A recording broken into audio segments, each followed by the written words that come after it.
নুরুল হক নূরের উপর হামলা করে জুলাই চেতনার উপর আঘাত করা হয়েছে। বিকেলে শাহবাগে গণ অধিকার পরিষদ আয়োজিত ফ্যাসিবাদ বিরোধী সংহতির সমাবেশে বক্তারা একথা বলেন।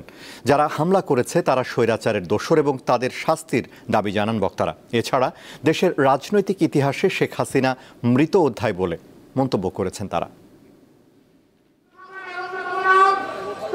জাতীয় পার্টি নিষিদ্ধ করা সহ ৩ দফা দাবিতে শাহবাগে সংহতি সমাবেশের আয়োজন করে গণ অধিকার পরিষদ। সমাবেশে বিএনপি, জামায়াত সহ জুলাই আন্দোলনে অংশ নেয়া বিভিন্ন রাজনৈতিক দলের নেতারা বক্তব্য রাখেন।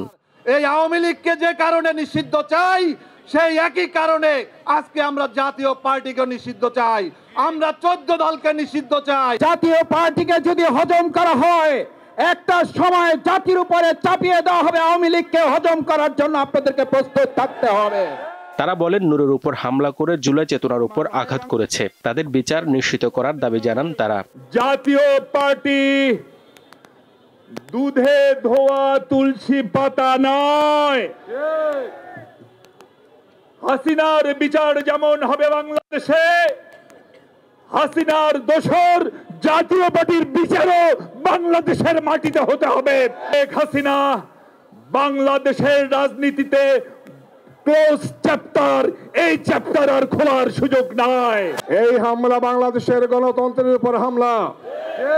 এই হামলা জুলাইয়ের অক্ষের বিরুদ্ধে হামলা। এই হামলা ছিল বাংলাদেশ থেকে যে ফেসিবাদকে আমরা 5 আগস্ট বিদায় করেছিলাম, সেই ফেসিবাদ আর তার দোসরদের ফিরে আসার আর একটি অপচেষ্টার নাম। দাবি বাস্তবায়ন না হলে সচিবালয় ঘেরাও করার হুঁশিয়ারি দেন গণ অধিকার পরিষদ সাধারণ সম্পাদক রাশেদ খান।